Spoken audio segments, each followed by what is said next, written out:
देश के प्रधानमंत्री नरेंद्र मोदी का देश भर में जन्मदिन पखवाड़ा मनाया जा रहा है, यानी कि उनके जन्मदिन के उपलक्ष्य में ये सेवा पखवाड़ा यहां पर मनाया जा रहा है। 17 सितंबर से 2 अक्टूबर तक चलने वाले इस पखवाड़े में लोग अलग अलग ढंग से उनके लिए अपने प्यार और समर्पण को जाहिर भी कर रहे हैं। तो समाज सेवी संजय शेरपुरिया ने प्रधानमंत्री का जन्मदिन नए अंदाज में मनाने का निर्णय लिया है।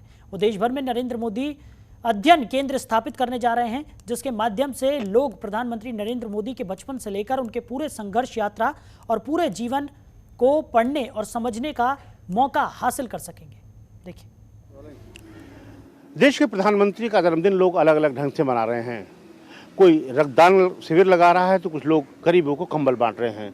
संजय शेरपुरिया ने अलग ढंग से उनका जन्मदिन मनाने का निर्णय लिया हुआ हमारे साथ हैं। संजय जी, लोग कंबल बांटते हैं, लोगों को भोजन कराते हैं, रक्तदान करते हैं, आपने नया प्रयोग किया है। आप किस तरह से जन्मदिन की बधाई देना चाहते हैं प्रधानमंत्री को?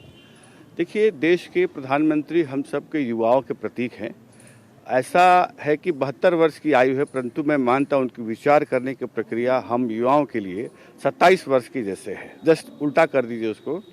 और एक सामान्य परिवार से आकर के, एक दबे कुचले परिवार से आकर के, समाज के एकदम लास्ट लाइन में बैठा हुआ व्यक्ति अपनी जीवन की शुरुआत करते गांव से चल करके, चाय बेच करके, संघ के कार्यालय में सफाई का काम करके, संघ का स्वयं सेवक बन करके, भारतीय जनता पार्टी के वरिष्ठ संगठन मंत्री बनने के बाद में गुजरात के मुख्यमंत्री बनते, गुजरात के मुख्यमंत्री बनने के बाद गुजरात को एक अलग पटल पे ले आते दुनिया के सामने।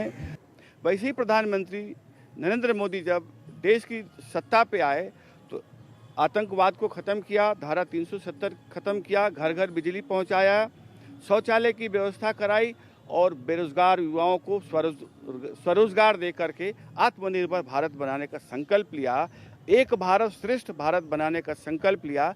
तो मुझे लगा हम सब युवा लोग मिलकर के डॉक्टर असीम के माध्यम से ये तय किया गया कि हमें इस मानव के जीवन पे अध्ययन करना चाहिए और पूरे दुनिया को बताना चाहिए कि एक सामान्य आदमी की अगर राष्ट्र के प्रति सच्ची इच्छा शक्ति है और राष्ट्र के प्रति समर्पण है, कार्य करने की पराकाष्ठा है, तो आप भी इस क्रम तक पहुंच सकते हैं।